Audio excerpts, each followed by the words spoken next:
Olá pessoal, tudo bem? Aqui é o professor Luciano Santana, coordenador do curso. Estou aqui mais uma vez com a professora Marilice. Olá pessoal. Onde nós estamos aqui batendo um papo sobre cargos, salários e benefícios. E neste vídeo nós queremos conversar com vocês sobre o processo de implantação de cargos e salários. E é um tema de suma importância para todo profissional que trabalha com a área de RH, com gestão de pessoas, ou que pretende aí entrar neste nicho de mercado que é essa parte aí do cargos e salários, né? Uma área muito importante, requerida pelo mercado, e o profissional que detém esse conhecimento, ele consegue, vamos dizer assim, grandes oportunidades, né, professor? Sim, verdade, porque como a gente já falou em alguns momentos na disciplina, ele se envolve com todo, então ele se envolve com todo o contexto da empresa. Eu acabo conhecendo sobre a área comercial, sobre a área de logística, enfim, industrial, administrativa, a gente se envolve com tudo, né? Verdade. Então o RH, se preparem, porque a gente vai ser essa assessoria, o suporte. E é uma né? grande tendência, né? Que é esse RH como um prestador de serviço interno. Isso. Aquele conceito de consultoria interna do RH e assim por diante. Aquela coisa antiga que eu ficava na minha sala só fazendo folha ou só contratando. Gente, você tem que estar junto lá, né? Bom, primeira questão que eu coloco, professor, é a seguinte: existem aí diferentes técnicas e metodologias para a gente fazer o estabelecimento das avaliações de cargos. Isso. Aí, no nosso livro tem várias lá. Sim. E eu gostaria que você comentasse qual a importância dessa etapa, né, dessa etapa da avaliação de cargos para esse processo da implantação do cargo e salário. Né? Extremamente importante a ferramenta de avaliação de cargos e salários. Vocês podem verificar, você como futuro gestor, um analista, né, um cara que vai mandar bem ali, você tem que conhecer todos esses métodos para poder eleger aquele mais propício à realidade da empresa. Se a gente vai falando de uma grande empresa, de porte grande, que realmente tem condições, tempo, como a gente colocou em outro momento, o professor colocou, que a gente pode fazer um trabalho a médio, longo prazo, nós podemos optar por um método quantitativo, que é um método trabalhoso, leva tempo, mas bastante, digamos assim, traz todas as informações possíveis, de caráteres assim, as características desses cargos, né, as competências, as habilidades, o que aquele profissional realmente tem que desenvolver. O método, por exemplo, pessoal, de pontos, tá? E a gente vai estar graduando, né, os fatores, olha, instrução, conhecimento, responsabilidade. O peso, acho que a questão é qual é o peso da formação para esse cargo. Isso. Então, de 1 a 5, qual que é o peso de uma formação para o vendedor? Isso, na questão, por exemplo, comunicação. Qual é o peso? Pessoal, imagino eu, né? A gente vai sentar com gestores, não vou fazer sozinha, mas que seja 5. Sim. Né? Porque ele tem que trabalha com vendas. Trabalha com vendas, saiba só, se comunicar com pessoas diferentes, de faixa etárias diferente, família, o pessoal mais jovem, né? A mulher, o homem. Ele tem que ter essa sutil, né? Esse traquejo, essa coisa de saber conduzir.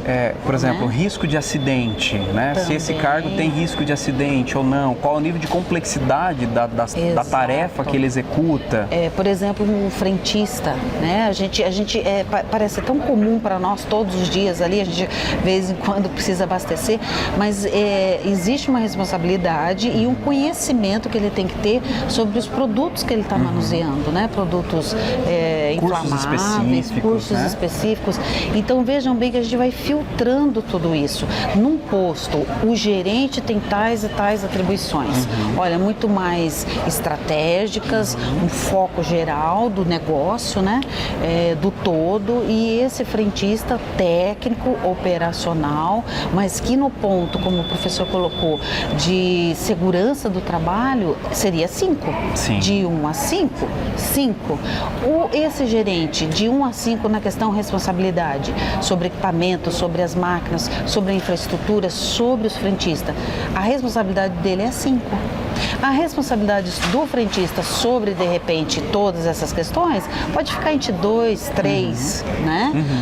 Do manuseio ali do equipamento, a bomba, de repente 5, né? Que ele tem que mudar. A ideia seria o quê?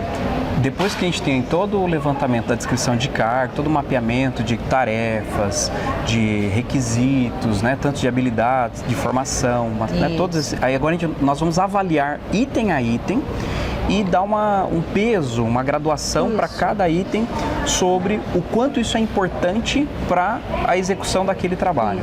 E essa avaliação toda, por isso que chama de avaliação de cargo, você tem que olhar para cada requisito e ter um julgamento sobre aquilo dentro da realidade da empresa. Isso vai levar a uma outra etapa, que é a estruturação dos quadros, né? Nós vamos chegar, por exemplo, pessoal, dos cargos, vamos falar assim, a uma hierarquia. Isso. Né? Então, a hierarquia existente da empresa, qual o objetivo da descrição de cargos? Avaliar o valor relativo de cada cargo. Isso. Fizemos quanto isso. cada cargo vale para aquela empresa. Exato. Legal.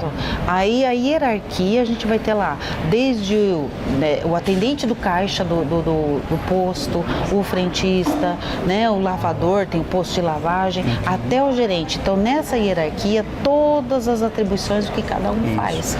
E essa pontuação. E até é a segunda pergunta que eu quero colocar aqui para a professora Marilice, né? Que a estrutura de cargos, professora, ela tem um objetivo aí de estabelecer exatamente esse alinhamento dos cargos e as suas respectivas faixas salariais, né? Então você tem, após avaliados os cargos, e aí nós temos diferentes metodologias e técnicas, e é importante que a gente tenha uma diversidade, porque isso nos permite adequar a nossa estratégia de implantação de acordo com a necessidade da empresa. Né? Dá trabalho? Dá trabalho. Né? Nada da área de cargos e salários é uma coisa simples, é tudo construída e customizada de acordo com a necessidade da empresa. Então, esse alinhamento de cargo que vem com a avaliação dos cargos, ela nos traz aí um encaixe, né, de cada cargo dentro desse rol de cargos. E eu gostaria que a professora comentasse sobre a importância da estrutura de cargos para esse processo, né? O quanto é importante chegar a esse momento de ter uma estruturação dos cargos. É extremamente importante, não tem como a gente não alinhar uma estrutura de cargos com um organograma, né? Essa é uma coisa assim, uma coisa alinha a outra. E essa estrutura, ela vai trazer a classe de cargos e as faixas salariais, tá? Então, você tem numa concessionária mecânicos, só que você tem um mecânico, eles são todos iguais? Mecânico não. Seria a classe. A classe, né? A classe mecânicos, né? Aí os steps, o mecânico A, o B, o C, o D, tá? Essa diferenciação. Ou algum mecânico 1, 2, 3, 4. Pode variar isso, pessoal, tá? Então vocês vão se encontrar, vocês vão encontrar com diversas terminologias, digamos assim. Mas o significado é o quê? De repente essa empresa, ela tá linkando ao aquele mecânico top. É o cara que conhece o carro inteiro, ele conhece motor, o cara olha pro carro, ele faz um teste, ele fala, tá com barulho aqui, alinhamento, é isso, é aquilo, claro que precisa de alguns equipamentos, né? E o mecânico B, ele já não tem tanto conhecimento técnico e experiência quanto o A. E nessa graduação, o que acontece? As faixas salariais são correspondentes aos níveis de conhecimento, aos níveis de experiência, de aplicabilidade. Então fica bem mais, por isso que a gente fala, depois de feito o trabalho, fica fácil gerenciar o RH. Né? E convencer, por exemplo, o B, que ele ainda não está preparado para receber como A.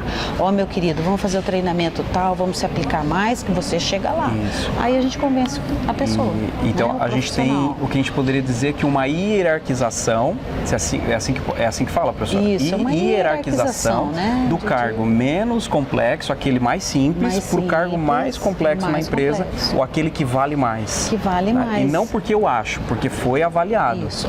Como nós falamos logo no início, muitas empresas brasileiras trabalham com achismos, né? E o ponto principal delas é o quê? Convenção coletiva. A convenção coletiva determinou e às vezes elas dão digamos assim, uma trabalhada na área administrativa. O legal da estrutura de cargos é que você tem automaticamente, quando você estrutura os cargos por classes e faixas, as faixas seriam o quê? Salários de acordo com os requisitos, né? Aí você pode colocar lá conhecimentos, tempo de casa, vários requisitos, né? Então, habilidades, são avaliações de desempenho, iniciativa, né? A pessoa que tem iniciativa, outra, né? São vários itens aí que é muito particular da construção do projeto em cada empresa. Inclusive, quando a gente está iniciando o plano de cargos e salários, a empresa, a gente escolhe quais fatores serão trabalhados, né? Isso é um escolher. E é um papel do RH importante ajudar a empresa a escolher esses fatores e a metodologia mais adequada. De acordo com a realidade dela, Só voltando, professor, quando a gente tem então esse alinhamento de cargo, essa estrutura de cargos, a gente tem automaticamente um plano de carreira. Porque você tem, como fugir. Você tem ali nítido para aquele colaborador que hoje ele está na classe D está na faixa D daquela classe de cargos, mas que se ele atender a alguns requisitos, ele pode vir para C, ele pode vir para B. Isso. E pode chegar na A, inclusive aí depois ele muda de classe. E ele vai promove. Mudar. Além dele ser um mecânico, ele pode passar o quê? Um supervisor ou um chefe de oficina. Ou ele vai se tornar um mecânico sênior, né? Enfim, depende, né? Ele vai para outro cargo. Sênior, master, como a gente falou dos steps, depende de cada empresa. E isso hoje em dia tem sido muito requerido, principalmente pelos mais jovens, que tem essa energia, essa busca, né, por um constante crescimento. Isso. Então você tem ali e mantém a pessoa em constante movimentação e na busca do seu aprimoramento. Né? Digamos assim, dependendo da ambição da pessoa, do planejamento individual de carreira dela. Então ela sabe que ela trabalha numa empresa séria, que exista essas condições, ele vai buscar e vai estar se aplicando, né? Então surgiu a oportunidade, gente, é certeiro. Bacana. É certeiro. Bom, para a gente fechar aqui o nosso material, esse segundo vídeo, professora, a política salarial. Falar um pouquinho sobre a política salarial, que é onde vai ser definido ali o que eu chamo de regra do jogo. Né? Sim. Como que eu tomo a decisão sobre quem vai, quem fica, quem movimenta, quem promove ou não, né? Então a política salarial, ela define aí os critérios a serem seguidos por todos na empresa para o estabelecimento das movimentações, elevação de faixa, demissões, etc. Né? E o que deve ser considerado, professora, para construir uma política salarial que possa atender a esses anseios do corpo funcional das pessoas ali, né, das expectativas dos colaboradores, mas também ser justo com, vamos dizer assim, a folha de pagamento, né, que seria a parte da empresa. Não onerar a empresa. Né? Não adianta eu pagar bem, eu promover e agradar as pessoas se eu, de certa forma, não cuido, né, desse aspecto financeiro da empresa. Então aí fica meio complicado, a balança não equilibra. O que eu posso ou devo considerar para a gente construir uma política bacana? É importante o conteúdo da terceira aula. Tá? É importante a gente levar em conta a remuneração variável. Por que esta remuneração variável? Porque o foco é na pessoa. Na entrega. Na entrega, no que faz, qual é o diferencial, né, do professor Luciano, do coordenador tal, da professora tal. Então o foco é na pessoa. Enquanto o plano de cargo e salário foca muito o cargo, até agora vocês ouviram falar cargo, extremamente importante. Mas a gente queria deixar claro para vocês, quando se trata de cargos mais estratégicos, é importante você dar atenção à gestão de competências, remuneração por competência, um tópico bem legal da terceira aula. Bacana. Tá? Então essa política, ela pode sim abranger o foco nos cargos, sem desmerecimento nenhum, pessoal, ao operacional, ao tático, no cargo, e aqueles que exigem estratégico, decisões, envolvimento, né, do conhecimento, uma visão global da empresa, quer dizer, a responsabilidade muito grande, a gente está lembrando aí e dando espaço legal para essa questão da remuneração variável. Então, de repente, aí, por mérito, reconhecimento, né, por destaque, e não só isso, pela diferença que ele faz, o desempenho dele. Então, a avaliação de desempenho numa empresa, ela vem casar, vejam bem, novamente, como cargos e salários. Diferentes subsistemas se conversam, eles vão se convergindo, né, juntos, trabalhando juntos, um é essencial para o outro. E aí a gente pode constatar, não, fulano está preparado.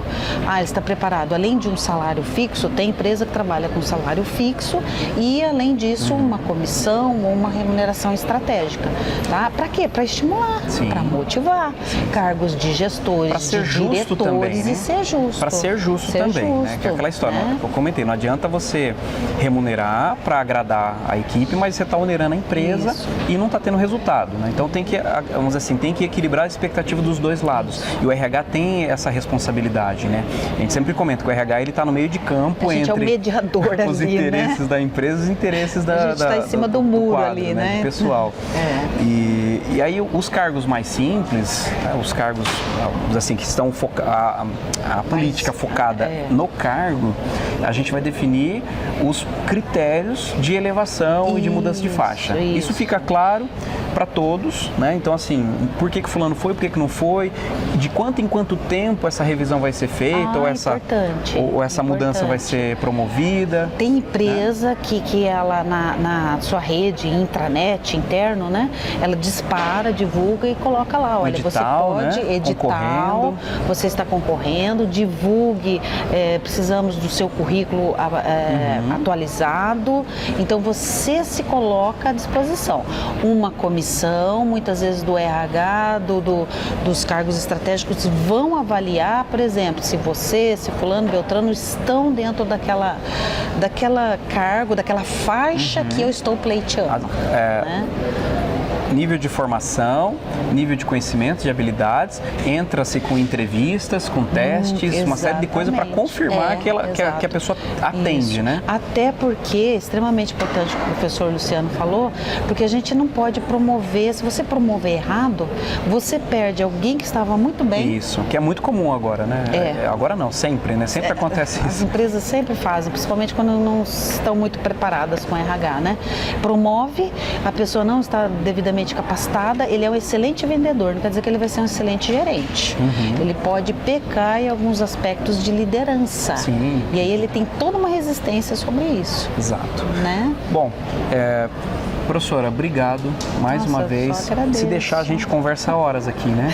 Olha, o assunto é muito interessante e a intenção é a gente esmiuçar, facilitar. Mas a gente selecionou alguns tópicos mais relevantes, importantes para tentar, de uma forma diferente aqui, meio que bate-papo, passar para vocês. Com a experiência, com um pouco da minha experiência, né? E esperamos que tenha ficado um pouco mais claro, né? Um pouco mais fácil de compreensão aí para todos que estão nos acompanhando. Legal.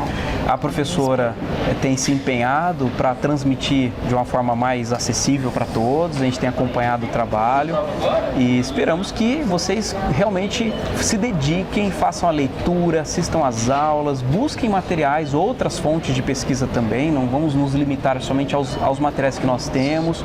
O nosso material é denso? Ele é denso.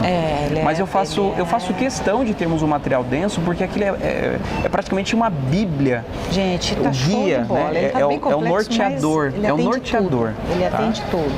Tem toda uma parte de cálculo, tem toda uma parte de uma parte mais quantitativa que é de suma importância que você se dedique para se aprofundar, para buscar outros aprimoramentos nesse sentido, para que você tenha aí uma aplicação bem efetiva sobre cargos e salários no seu mercado, né, no seu ramo de atuação. Muito importante, é um tema, vamos dizer assim, ele vai nos instigando, né? Você descobre, você vê que ele está conectado com o outro, aí você vai pesquisar um pouquinho do outro, você vê que ele vai juntando. Tá? Talvez nesse momento seja um pouco nebuloso, seja um pouco complexo, e é complexo, mas vocês vão ver o quanto é importante essa disciplina na carreira do profissional de RH. Tá bom? Bom, mais uma vez estamos aqui na biblioteca para a gente fechar. Isso. Acho que agora o pessoal saíram um pouquinho né? Tava mais cheio, mas semana de prova aqui no presencial, biblioteca muito visitada, muito requisitada e, como nós falamos no primeiro vídeo, é um ambiente também inspirador. Com certeza, com certeza. Ele tem cheiro de conhecimento, né? Bacana. Né? Vislumbra a gente. Eu só tenho a agradecer. Eu também. Prof, obrigado. Obrigada. A gente se fala mais, a gente produz outros materiais. Pessoal, espero que vocês tenham gostado do nosso conteúdo e estamos à disposição. Um abração e até um próximo vídeo. Tchau, tchau.